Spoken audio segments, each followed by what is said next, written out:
అందరు దండం పెట్టుకోండి.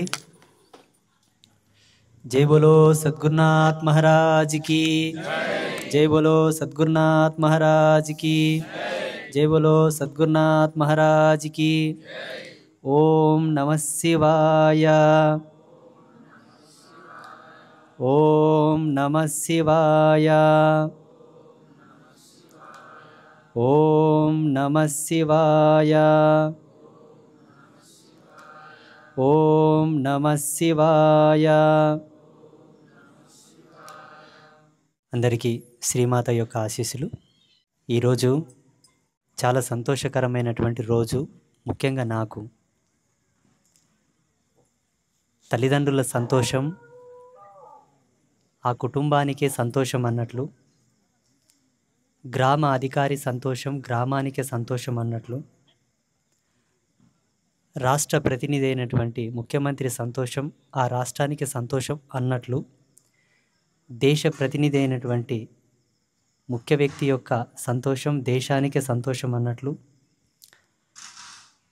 ఒక సాధువు, ఒక సంత్, ఒక పీఠాధిపతి, మఠాధిపతి, ఒక యోగి, ఒక సిద్ధపురుషుడు, ఒక సన్యాసి, ఆయన సంతోషం జగతికే సంతోషం అన్నమాట. ఒక గ్రామానికి, ఒక ప్రాంతానికి, ఒక రాష్ట్రానికి, దేశానికి సంబంధించింది కాదు, జగతికే సంతోషం ఒక సాధువు యొక్క సంతృప్తి. ఈరోజు నేను చాలా సంతోషంగా ఉన్నాను. 2025వ సంవత్సరం నవంబర్ నెల 27వ తారీఖు గురువారం. నా సంతోషానికి గల కారణం ఏమిటి అంటే, ఈరోజు మన పీఠానికి పూజ్యశ్రీ శ్రీమాన్ రంగరాజన్ పంతులు గారు, చిలుకూరి బాలాజీ దేవస్థానం ప్రధాన అర్చకులు, అక్కడ స్వామివారి పాదపద్మాల నిత్యం అర్చిస్తూ భజిస్తూ పూజిస్తూ ఉండేటటువంటి ప్రధాన ఆచార్యులు ఈరోజు మన పీఠానికి వచ్చారు. అది నాకు ఎంతో సంతోషం, ఎంతో ఆనందం. 2018వ సంవత్సరం వరకు నేను ఎవరికి తెలియదు. 2019వ సంవత్సరం ఏప్రిల్ 16వ తారీఖు ఒక అద్భుతమైనటువంటి మహాయజ్ఞం, బ్రహ్మయజ్ఞం జరిగింది. చాలామంది దాని కార్యక్రమం అంటారు, పూజ్య స్వామివారు దాని ఉత్సవం అంటారు, మునివాహన ఉత్సవం అంటారు రంగరాజన్ స్వామివారు. నేను దాని ఒక బ్రహ్మయజ్ఞం అంటాను. ఇప్పుడు ఏది లేనోనికి సద్యనం దొరికినా పరవన్నం అనుకుంటాడు. ఒక జాతి పరిస్థితి అదే అనాదిగా. అటువంటి తరుణంలో ఆ జరిగిన కార్యక్రమాన్ని, ఆ ఉత్సవాన్ని యజ్ఞంతో సంబోధించినా తక్కువే, బ్రహ్మయజ్ఞంతో సంబోధించినా తక్కువే. కానీ ఏదో ఒక పదజాలం ఉంటే తప్ప దానికి ఒక వ్యాఖ్యాతం ఉండదు కాబట్టి, వ్యాఖ్యానం ఉండదు కాబట్టి, ఒక బ్రహ్మయజ్ఞం జియాగూడ రంగనాథ స్వామి దేవాలయంలో పూజ్య స్వామివారు చేశారు, మునివాహన ఉత్సవము అని. 2019వ సంవత్సరం ఏప్రిల్ 16వ తారీఖు రోజు. అదృష్టమో భాగ్యమో మహాద్భాగ్యమో కానీ, నేను చదివినప్పుడు మా స్కూల్ రిజిస్టర్లో కూడా నేను ఏప్రిల్ 16వ తారీఖు పుట్టినట్లనే డేట్ ఉంది. అదే రోజు ఆ ఉత్సవం జరిగింది అక్కడ. అంటే యాదృచ్ఛికంగా జరిగింది, అదేమి ప్లానెడ్గా మొత్తం సెట్ చేసుకొని చేసినటువంటిది కాదు అది. ఏప్రిల్ 13వ తారీఖు 14వ తారీఖు నేను ముంబైలో ఉన్నాను. మా భక్తుల ఇంటికి వెళ్ళాను పూజ కోసం పిలిస్తే. ఏప్రిల్ 15వ తారీఖు రోజు నాకు స్వామివారు ఫోన్ చేశారు. అప్పటి వరకు నాకు స్వామి తెలియదు. నేను చిలుకూరి బాలాజీ ప్రధాన అర్చకులు రంగరాజన్ గారిని మాట్లాడుతున్నాను అన్నారు. ఆచార్యులంటే నాకు అమితమైన గౌరవం, భక్తి, ప్రేమ. బ్రాహ్మణులంటే నాకు చాలా ఇష్టం. ఈ జగతిలో అన్ని అర్హతలు, అన్ని గొప్ప దృశ్యములు, దర్శనములు కలిగిన ఏకైక శరీరం, ఏకైక వ్యక్తిత్వం కలిగినటువంటి శరీరం ఏదైనా ఉందంటే అది బ్రాహ్మణులదే, బ్రాహ్మణ్యమే. అది నాకు బాగా తెలుసు. అందుకే ఎవరైనా ఆచార్యులు ఫోన్ చేస్తే నా మనసు బాగా పొంగిపోతుంది. అప్పటి వరకు నాకు పరిచయం లేదు. వారు ఫోన్ చేయగానే చాలా ఆనందపడినాను. "ఆ, అయ్యవారు చెప్పండి, నమస్కారం, చాలా సంతోషం" అన్న. నాకు వారి బ్యాక్‌గ్రౌండు తెలియదు. నాకు చిలుకూరి బాలాజీ దేవస్థానం విన్నానే తప్ప వెళ్ళను లేదు, చూడను లేదు. వారు ఫోన్ చేసిన తర్వాత ఒకటే మాట అన్నారు. 16వ తారీఖు రోజు జియాగూడ రంగనాథస్వామి దేవాలయంలో ఒక కార్యక్రమం ఉంటుంది, మీరు రావాలి తప్పకుండా అన్నారు. నేను ఏమనుకున్నానంటే ఏదైనా పూజా కార్యక్రమం ఉండొచ్చు, లేదా ఏదైనా చిన్న చిన్నగా సన్మానిత కార్యక్రమాలు ఉండవచ్చు అనుకున్నాను. అక్కడికి వెళ్ళిన తర్వాత అక్కడ ఉండేటటువంటి అర్చక స్వాములను, ఆ వాతావరణం అదంతా చూసి స్టన్ అయిపోయినా నేను. నేను వెళ్ళగానే నన్ను భక్తితో వాళ్ళు స్వాగతించడం, కుర్చీ వేసి కూర్చోబెట్టడం, నాకు తిరునామాలు దిద్ది తలపాగా చుట్టి స్వామివారి మెళ్ళో రంగనాథస్వామి పాదపద్మంలోకి అలంకరించిన తోమాల తీసుకొచ్చి నా మెళ్ళో వేసేసరికి కళ్ళ నుంచి ఆనంద బాష్పాలు వచ్చాయి నాకు. అప్పటి వరకు ఏం జరుగుతుందో నాకు తెలియదు అసలు.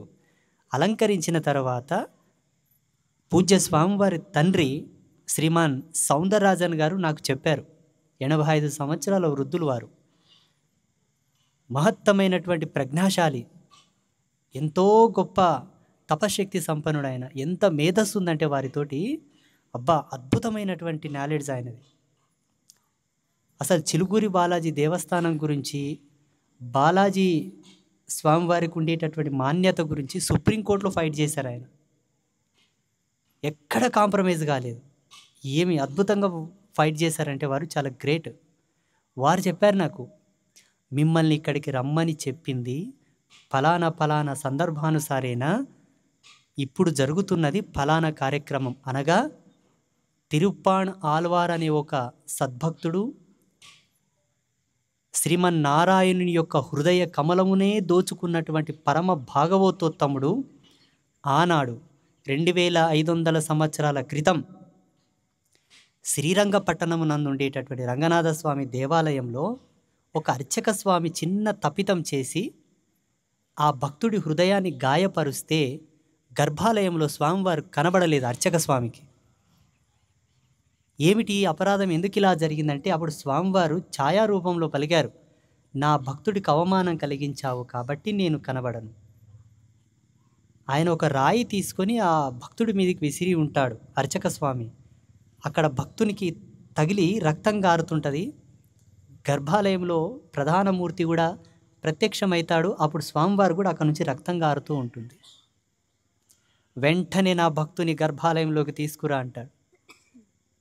అర్చక స్వామి ఏమీ ఆలోచించకుండా హుటాహుటిన పోయి, అయ్యా రా, నిన్ను స్వామివారు తీసుకురమ్మంటున్నారా అంటే అప్పుడు ఆ పరమ భాగవతోత్తముడు తిరుప్పాణ్ ఆళ్వార్ ఒక నిమ్న జాతీయుడు, అంటిముట్టని జాతి వర్గానికి చెందిన వ్యక్తి.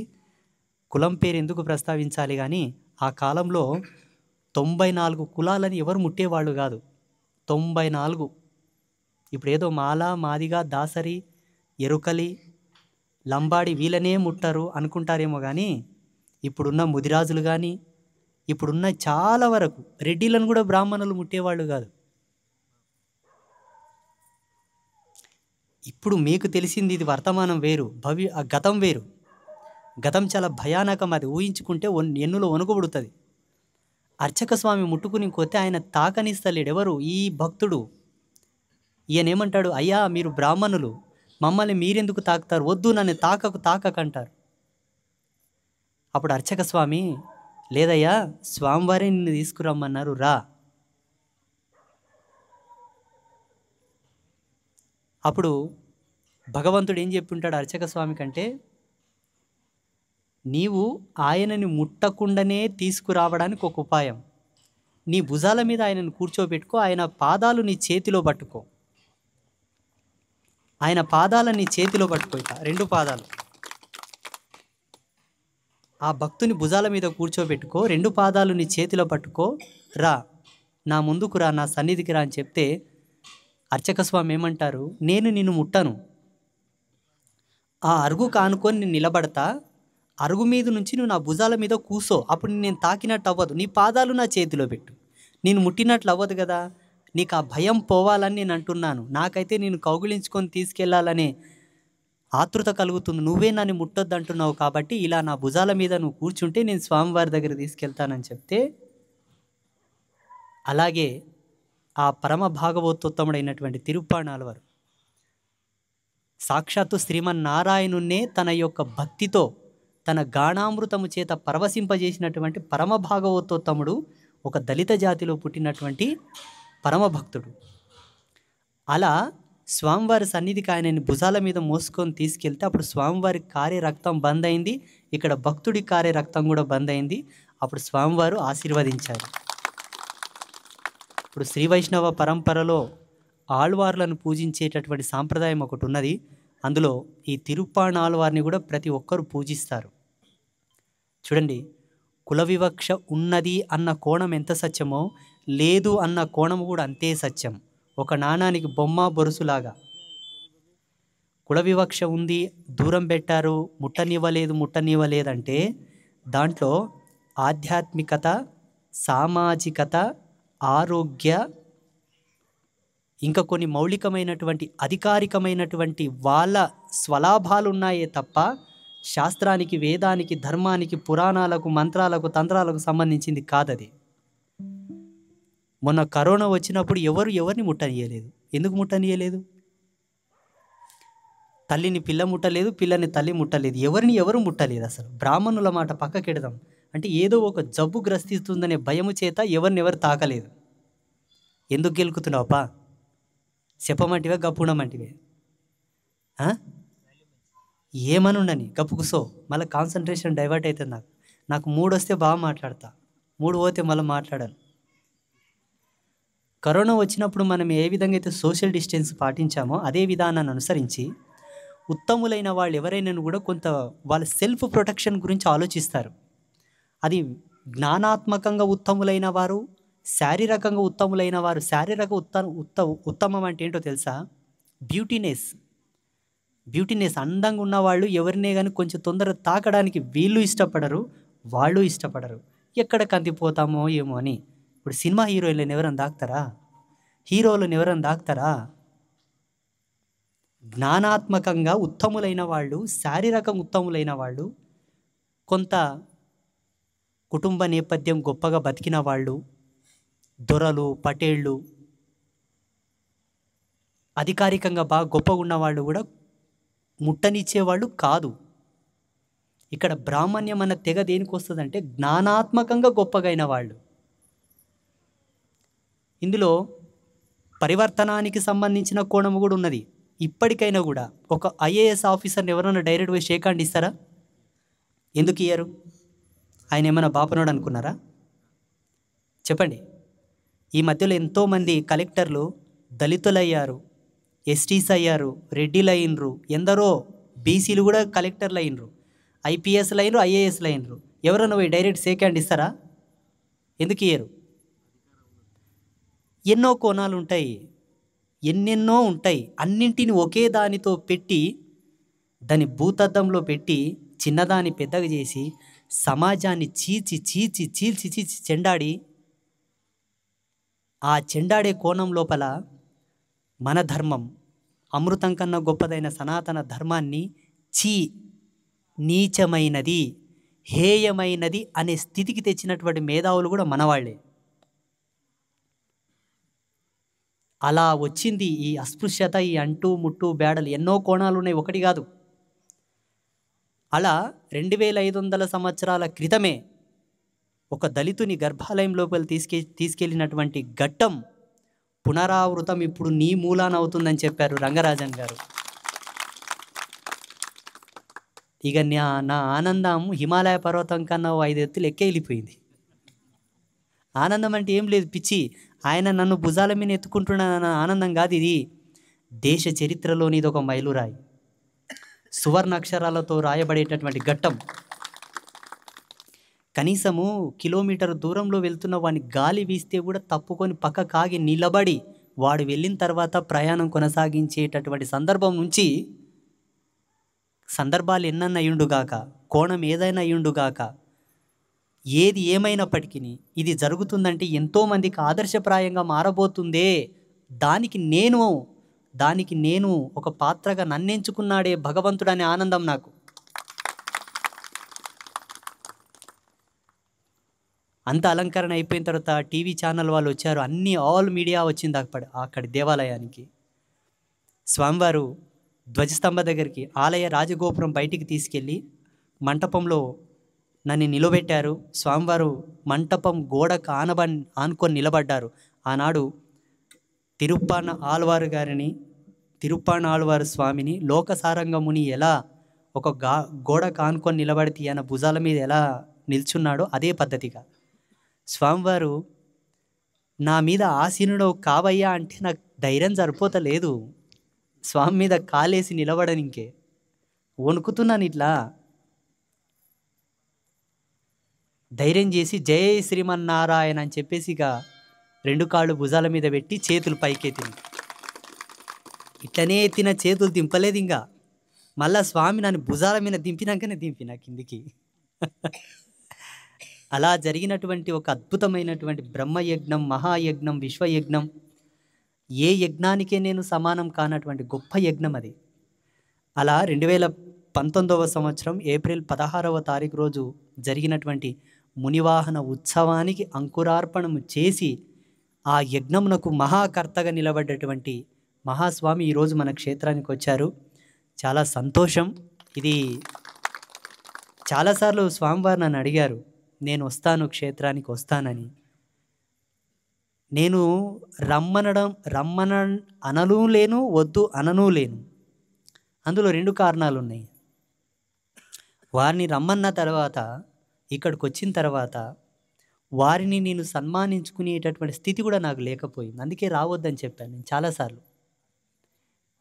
ఇప్పుడు వారు వస్తామన్నా కూడా నేను వద్దన్నాను. వారే అన్నారు, నువ్వు ఎప్పుడు ఇట్లే అంటావా, నేను వస్తా పో, నువ్వేమని చేసుకోపో అన్నాడు. వచ్చేసాడు. ఈరోజు అది ఎంతో ఆనందదాయకమైనటువంటి రోజు. చాలా సంతోషం. అంతా జగన్మాత కృప,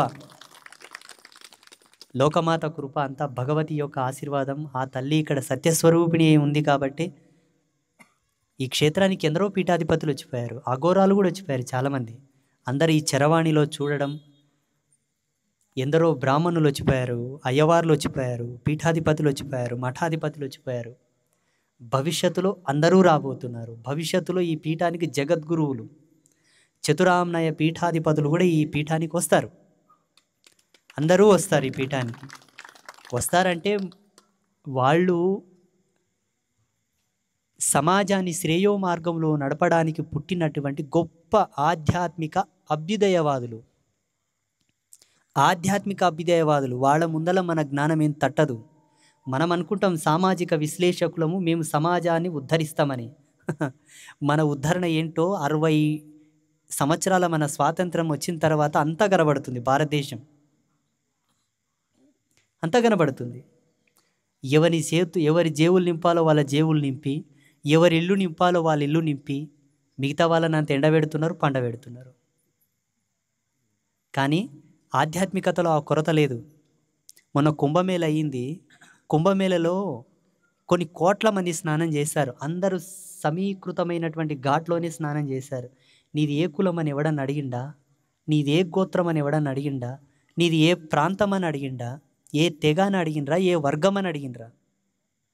పోనీ అంతమంది జనాలు ఉండడు, ఎవడడుగుతాడు పోవాయా అంటే, మనల్ని పరమ పవిత్రుని గావించి పంపించినటువంటి ఆ గంగామాత అడిగిందా నీది ఏ కులమని, ఏ గోత్రమని?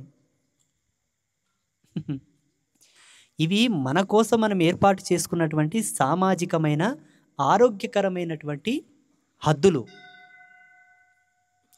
ఏ డిపార్ట్మెంట్ వాళ్ళకు సంబంధించిన రూల్సు, రెగ్యులేషన్సు, పవర్సు ఆ డిపార్ట్మెంట్ వాళ్ళకు ఉన్నట్లనే అప్పట్లో చేసుకునేటటువంటి కుల వృత్తులను బట్టి, పనులను బట్టి, మాన్యతను బట్టి వాళ్ళ హద్దులు వాళ్ళకు ఉన్నాయి. రాను రాను రాను రాను రాను పోతపాలు ఎక్కదాగినరు మనోళ్ళు, మన హిందువులు. కానీ నిజం చెప్తున్నా, మీరేమని అనుకోండి, హిందూ అనేవాడు ఎప్పుడు పోతపాలు తాగకూడదు. మనం పులులం, సింహాలం. సింహం ఎప్పుడు పోతపాలు తాగదు, బాగా గుర్తుపెట్టుకోండి. ఇది సత్యం. మనం ఎప్పుడు పోతపాలకు బానిసలు కాకూడదు. వాడు అమృతం కలిపి కూడా తాపుతంటాడు, అవసరం లేదు, మా దేహమే ఒక అమృత నిలయం అని చెప్పాలి. మా శరీరమే ఒక అమృత స్థానం అని చెప్పాలి తప్ప ఎవరి పోతపాలు మనం తాగొద్దు. అది జ్ఞానం ప్రకారం కూడా మనల్ని నేర్పడానికి వస్తుంటారు. ఏదన్నా ఇచ్చి మనల్ని మార్చడానికి వస్తుంటారు. ఏదన్నా చూపి మనల్ని మార్చడానికి వస్తుంటారు. అది ముఖ్యమంత్రి పదవి కూడా ఎందుకు కావద్దు, ఎమ్మెల్యే పదవి కూడా ఎందుకు కావద్దు. జాతి నెపమున మమ్మల్ని విడదీయాలని చూస్తే ఈ పదవులు మాకు వద్దని చెప్పాలి. బిందాస్, ఒకటే మాట. ఇలా చెప్పేటోళ్ళుగానైతే నిజం చెప్తున్నా, నా వయసు ఉంది, కొంత రాసి పంపిండు నన్ను భగవంతుడు. ఈ విధంగా గాన మన హిందువులు తయారైతే ఎన్ని రోజులనే ఒక బతుకుతాం మీకోసం. ఇంకా చాలా రోజులు ఆశ పుడుతుంది, సోకు పుట్టాలని, అంటే ఇంకా బ్రతకాలనే షోకు పెరుగుతుంది. లేకపోతే ఇంకా మీరు చేసే పనులు ఇంకా కొంచెం ఈ మధ్యలో బాగా అయినాయి దేవుని దయ వల్ల. పిచ్చి పిచ్చి శాస్త్రాలు చేస్తారనుకో, మాలాంటి పీఠాధిపతులు ముందు ముందు వచ్చేవాళ్ళు కూడా రాకుండా నేనే తపస్సు చేస్తా. ఎందుకు కుట్టాలే మీకోసం? ఇంకెందుకు కుట్టాలి? మేము తపస్సులు చేసి మీకు జ్ఞానం దారబోస్తూ మిమ్మల్ని మంచిగా నడవండి అంటే మాకు పంగనామాలు పెడతారా? ఎందుకు కుట్టాలి చెప్పండి? అందుకే మీరు మారండి. మీరు మారితే మాకు కొండంత బలం, 1000 ఏనుగుల బలం మాకు. సంతోషం. ఈ దినం మాకెంతో ఆనందం, మీకు కూడా ఆనందం. అందరికీ శుభాశీస్సులు.